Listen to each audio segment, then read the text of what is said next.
Pemirsa, setelah menargetkan swasembada pangan dalam kurun waktu 4 hingga 5 tahun ke depan, Presiden Prabowo Subianto meminta jajaran Kabinet Merah Putih untuk kerja cepat. Lantas, apa langkah strategis dan juga realistis yang harus dilakukan pemerintah untuk bisa mencapai target ini? Kita akan bahas, pemirsa, dengan salah satu anggota Komisi 4 DPR RI, Bapak Daniel Johan.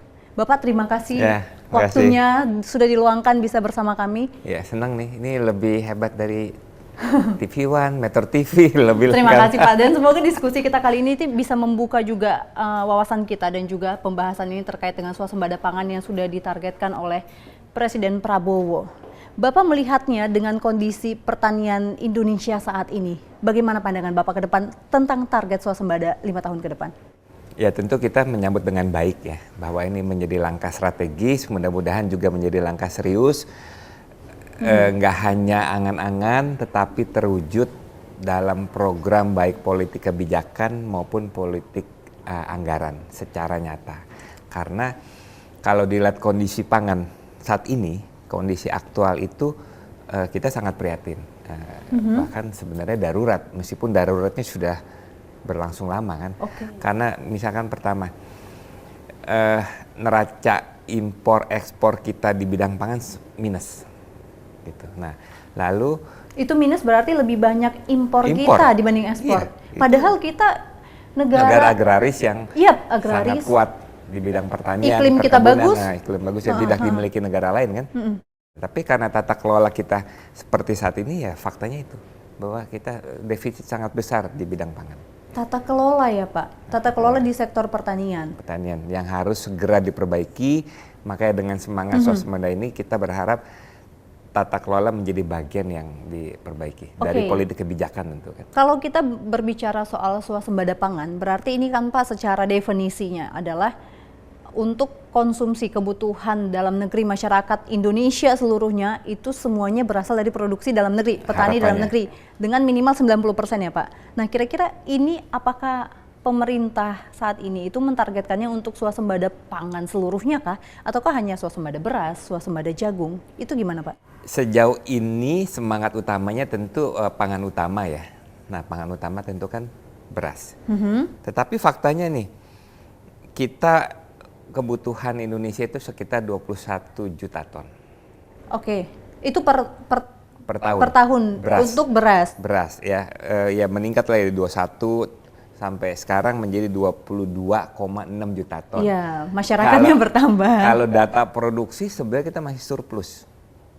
Karena data produksi kita tahun 2023 kemarin itu 30,2 juta ton. Oke, dari kebutuhan seharusnya masih lebih surplus. Masih ada sekitar 6-7 juta ton kan surplus. Tetapi faktanya mulai dari 2019 5 tahun terakhir ini kita masih impor. Dari 400 ribu ton, 300, dan yang membuat kita terkejut tahun lalu 2023 itu naik 700% impor. Wow. Yang dari 2022 hanya 429 ribu ton kita impor menjadi 3,2 juta ton. Ini masalahnya di mana Pak? Maksudnya? Ya mesti tanya pemerintah. Ya dari Bapak ini kan untuk periode yang kedua nih ya di Komisi 4 DPR RI. Dan ini memang Indonesia negara agraris. Saya juga kalau di kampung atau pergi kemana ke daerah kan banyak sawah gitu ya Pak. Kalau saya melihatnya sebagai masyarakat awam harusnya Indonesia mampu untuk menghasilkan beras untuk pangannya. Ya setidaknya tidak sampai impor segitu besar. Iya segitu besar. Itu apa masalahnya Pak? Dan sangat besar. Tahun lalu 3,2 juta ton. Tahun ini 3,6 juta ton beras. Ya. Sampai bulan April sudah 2,2 juta ton. Ya. Wow. Nah makanya ini refleksi kita berharap segera dikoreksi dalam pengertian kalau bicara politik kebijakan pada saat kita surplus, ngapain impor segitu besar? Karena impor beras pada saat yang sama pasti akan menekan petani. Tapi memang waktu sebelum tahun 2019 ketika kita surplus, apa memang tetap dilakukan impor Pak? Kita sempat 3 tahun berturut-turut nggak impor. Oke, bisa nih berarti? Bisa. Berarti apa nih yang perlu mungkin ya dilihat dari pemerintah apa yang bisa dicontoh nih dari periode sebelumnya nih, di tahun 2019 sebelumnya yang bisa dibawa? Mungkin kira-kira kan itu bisa jadi langkah kita nih, oh kemarin aja bisa gitu. Iya, kita nggak butuh impor. Kalaupun butuh impor nggak segitu banyak. Masa tahun lalu 3 juta, tahun ini 3 juta, 6 juta ton. Itu kesian petani kita nanti.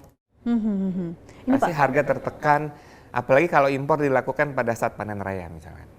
Itu kan politik kebijakan yang sangat tidak nah mendukung. apa yang menghalangi nih Pak, atau apa yang membuat pemerintah itu tetap melakukan impor, apalagi di saat-saat yang nggak tepat, seperti contohnya lagi panen raya, tapi kok malah impor gitu Pak? Kekuatan mafia impor terlalu kuat. Oke. Karena akhirnya negara kita mengabaikan kekuatannya sendiri. Tetapi karena kasihkan impor, akhirnya menjadi rezim rente aja.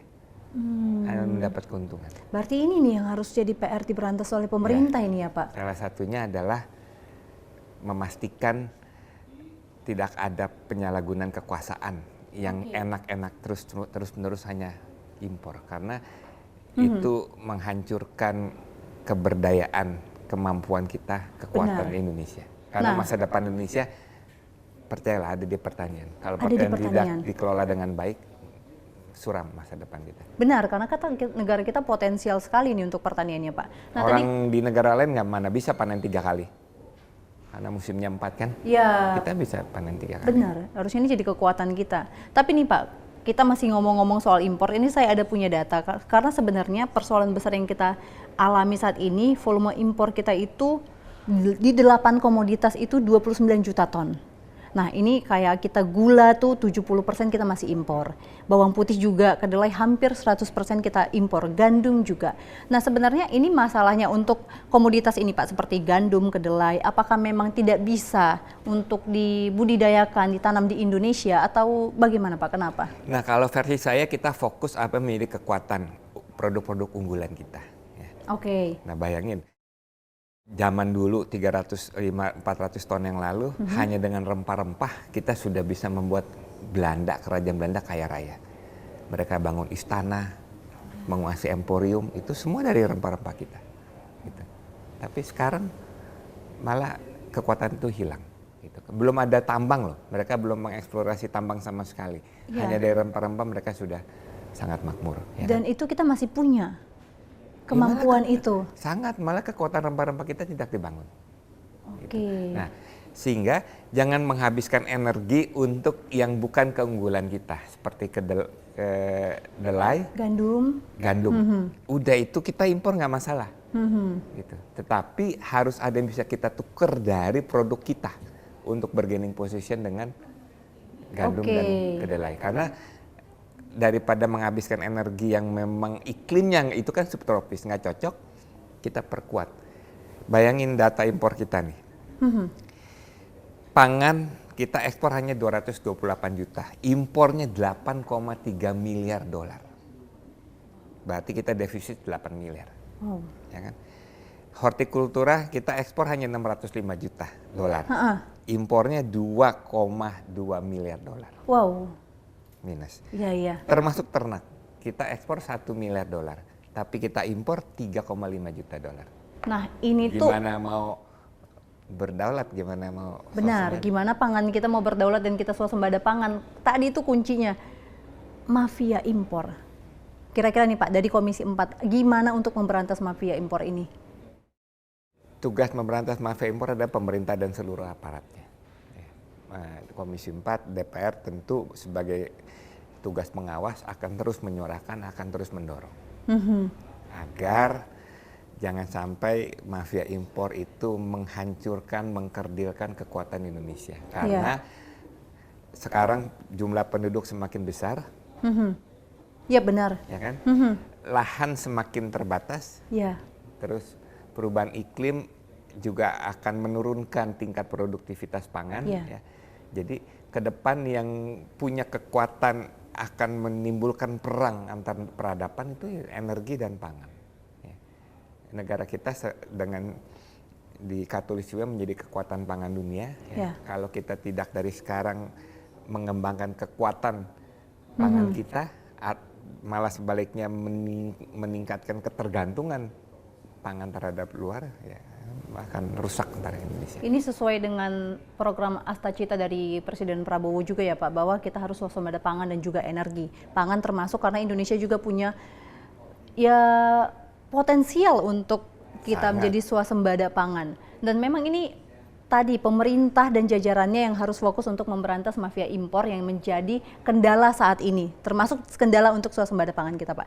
Namun Presiden Prabowo juga sudah melakukan banyak sekali langkah untuk memulai pencapaian target swasembada ini. Dan kita akan bahas hal ini selanjutnya pemirsa, tetap bersama kami di Kabar Nusantara.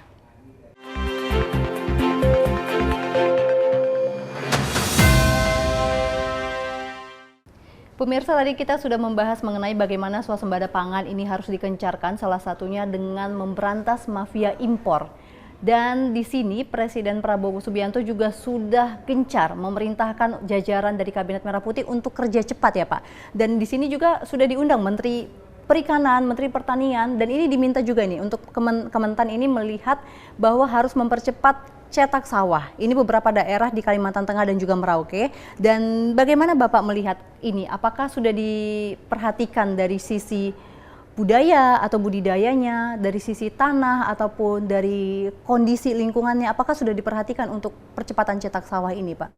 Nah, kebetulan abis ini sedang berlangsung raker ya. Sebenarnya itu menjadi salah satu topik utama yang tentu akan dibahas, ditanyakan oleh seluruh anggota Komisi 4. Semangatnya adalah agar cetak sawah, program food estate itu berhasil dan harus belajar dari kegagalan 3 presiden, 3 pemerintahan sebelumnya, khususnya yang di Merauke. Tetapi satu hal adalah cetak sawah bukan satu-satunya program yang bisa dilakukan oleh pemerintah, oleh bangsa kita untuk menuju swasembada dan kedaulatan pangan. Apa langkah lain, Pak? Yang pertama adalah tentu yang menjadi penting yang selama ini selalu disuarakan, perbaiki data. Data ini apakah data penerima subsidi pupuk kah?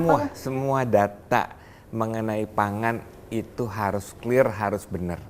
Ya. Meskipun sudah ada upaya perbaikan, sekarang kita harus berbasis ke BPS kan. Ya. Karena kalau data nggak benar, perencanaan program pasti nggak benar. Jadi dengan data yang benar, berapa kebutuhan kita, berapa produksi kita, per hari, per minggu, per bulan, per tahun. Untuk setiap komoditas tentunya ya Pak? Untuk seluruh komoditas pangan utama minimal, gitu kan. Nah, lalu untuk memenuhi itu berapa yang harus ditanam, bagaimana ketersediaan airnya. Apakah ini jadi salah satu kendala yang belum berhasil dilakukan di sebelumnya, makanya food estate yang sebelumnya kurang maksimal, Pak? Sejauh ini rasanya ada data, tetapi kementerian tidak menyusun program sedetail data yang seharusnya ada. Ya. Karena dengan begitu kita akan bisa merencanakan pangan dalam 1 tahun, 2 tahun berikut itu mana yang harus kita kejar, mana yang harus kita tanam, jenis apa, di mana, tentu dengan masukan BMKG, menyiasati cuaca, kebutuhan pupuk, kebutuhan alsintan, kebutuhan jumlah petani, jumlah penyuluh, itu menjadi penting. Ya. Kompleks nih data. Selanjutnya nih Pak. Tentu politik anggaran, politik kebijakan. Ya. Nah, yang pertama bisa dilakukan adalah intensifikasi. Kalau tadi kan cetak sawah ekstensifikasi, intensifikasi, karena begitu banyak luas lahan kita yang sudah tidak produktif. Ya. Jadi dari sekian juta, kalau kita bisa naikin 1 ton aja, udah sekian juta bonus bagi petani. Di tanah yang sama, di tenaga kerja yang sama, di modal yang sama. Tetapi kalau misalkan selama ini hanya 3 ton per hektar, kalau bisa dinaikin menjadi rata-rata nasional menjadi 6 ton, itu sudah double. Itu intensifikasinya dengan cara apa itu Pak? Ya tentu pertama pupuk pengairan yang utama, saprodi pupuk pengairan. Ya. Nah jadi politik kebijakan dan politik anggaran secara garis besar untuk meningkatkan 3 hal. Produktivitas, produksi, kualitas, dan daya saing. Daya saing ini menjadi sangat penting sekarang. Daya saing kita dengan negara negara-negara lain. ya. Oke. Karena kalau daya saing tidak dipikirkan, yang istilah saya pada satu titik petani kita akan musnah secara alami. Mereka tidak mau lagi menjadi petani karena rugi. Apalagi kalau dibandingkan dengan produk-produk impor. Bayangin, sekarang sapi kita berapa? 110.000 mungkin. Oke. Impor di Kalimantan Barat banyak impor ilegal. Hanya 50.000 per kilo. Wow. Coba gimana mau berdaya saing? Benar. Ya kan? Jagung di sini petani harga 5.500 per kilo saja sudah nangis katanya Iya. rugi. Kita impor dari Amerika harganya cuma 2.800 per kilo. Dampaknya apa? Dampaknya kan turunannya peternakan kita juga menjadi tidak berdaya saing. Benar. Karena ternak yang paling utama kan pakan. Kalau pakannya segitu mahal, tentu itu akan menjadi masalah. Ya. Oke. Banyak peternak sekarang sudah bangkrut, ayam, sapi. Nah, mau gizi, center impor semua. Iya benar. Gizi gratis. Ya tentu ini jadi permasalahan yang bisa kita lihat di lapangan ya Pak, untuk para peternak dan juga petani di Indonesia. Dan ini akan kita bahas nanti sedikit Pak. Kalau untuk yang terkait dengan, kita masih soal food estate ini, jadi gimana cara yang perlu kita genjot untuk bisa memaksimalkan yang mungkin yang sudah ada sekarang dan kemungkinan akan mencari lahan baru agar supaya tidak terjadi hal serupa seperti kesalahan sebelumnya. Nah, kalau food estate, cetak sawah itu kan berarti intensifikasi. Ya. Ya. Ekstensifikasi. Ekstensifikasi. Kita harus belajar dari kegagalan sebelumnya. Secara garis besar ada dua hal utama. Studi kelayakannya belum matang. Ini studi kelayakan jadi asal tanam atau bagaimana ini Pak Mas? Ya asal nanam, asal buka lahan tanpa lihat kesesuaian tanahnya, tanpa melihat iklimnya, tanpa melihat kesuburan lahan, tanpa melihat apakah ada jumlah penduduk di sana yang akan menggarap, ya kan? Apakah cuacanya mendukung dan lahan tersebut apakah memang cocok untuk padi kah, jagung kah, untuk komoditas tertentu. Jadi lemahnya studi kelayakan main buka sehingga akhirnya gagal. Ternyata lahannya sangat bukan gambut. Kalau gambut masih oke, istilahnya gambut matang. Ini masih gambut yang tidak layak untuk tanaman. Ya.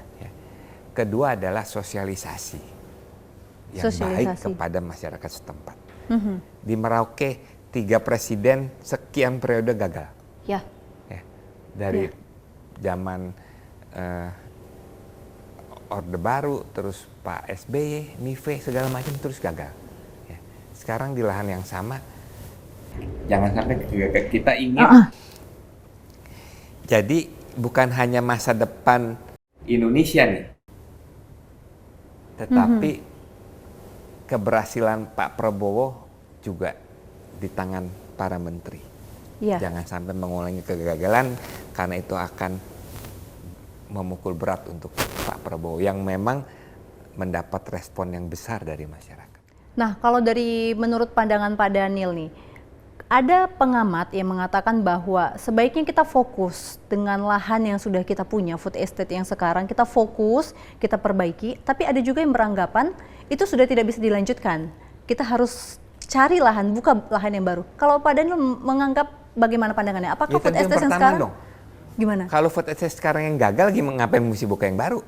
Berarti harus lanjutkan yang sekarang lanjutkan nih? Yang ada dulu, karena itu kan lahannya sudah ada. Zaman Pak Amran periode pertama 250.000 hektar loh. Nah kita akan pertanyakan mana? Udah jadi apa tuh 250.000 hektar cetak sawah? Sudah menghasilkan berapa ton beras? Itu yang harus kita tanyakan. Ini PR selanjutnya nih Pak, yang harus dikawal juga oleh Komisi 4 terkait dengan food estate untuk dukung swasembada pangan kita tentunya ya Pak. Karena kita ingin semangat kedaulatan pangan, kemandirian, swasembada dari Presiden Prabowo berhasil. Oke, nah itu udah food estate, satu poin sudah mendapatkan pencerahan nih. Nah kalau terkait dengan kolaborasi dan juga sinergitas antara Kementan dengan Kementerian Pendidikan Tinggi dan juga Saintek, ini juga diminta untuk bisa kolaborasi nih Pak untuk mencapai suatu inovasi dan juga teknologi yang dikembangkan untuk mendukung swasembada pangan. Bagaimana Bapak melihat hal ini? Apalagi Bapak kan baru mendapatkan gelar doktor ini Ya, dari setuju. IPB. Karena kan memang ahlinya itu kan di kampus, ya kan? Inovasi kampus itu pasti banyak hasil temuan-temuan, hasil penelitian yang memang sangat bermanfaat. Tetapi kan tidak diaplikasikan secara tepat dan secara masif. Itu kan harus peran negara. Ya. Ya. Harus ada anggarannya, harus ada kebijakannya. Ya. Nah, salah satunya tadi kan meningkatkan produktivitas, meningkatkan kualitas, meningkatkan daya saing. Ya. Ini bisa terwujud dari inovasi, termasuk penerapan digitalisasi. Karena digitalisasi mulai dari input, proses, panen, sampai pemasaran itu akan meningkatkan daya saing, akan mengefisiensikan biaya. Oke, berarti langkah yang sudah dilakukan oleh Presiden Prabowo bersama Menteri di Kabinet Merah Putih untuk kita mulai bisa berinovasi dan bekerja sama dengan kementerian-kementerian, itu berarti sudah termasuk langkah awal yang baik ya? Bagaimana tanggapan Bapak? Sangat tepat, tinggal kita lihat konkretnya apa, ada gak? Artinya ada pilot project gak, anggarannya berapa, terwujud gak? Komoditasnya apa, itu harus ada. Nah, ini kita ngomongin anggaran nih Pak, karena ada juga yang beranggapan bahwa anggaran ini dibutuhkan untuk lintas kementerian untuk swasembada pangan ini. Tapi kita akan bahas hal tersebut di segmen berikutnya pemirsa, tetap bersama kami di Kabar Nusantara.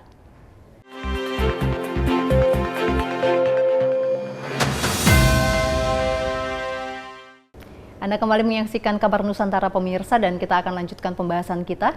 Pak, tadi kita sudah membahas mengenai anggaran. Nah, kalau Menteri Koordinator Pangan ini, Zulkifli Hasan, ini optimis bahwa swasembada pangan ini bisa tercapai di tahun 2028.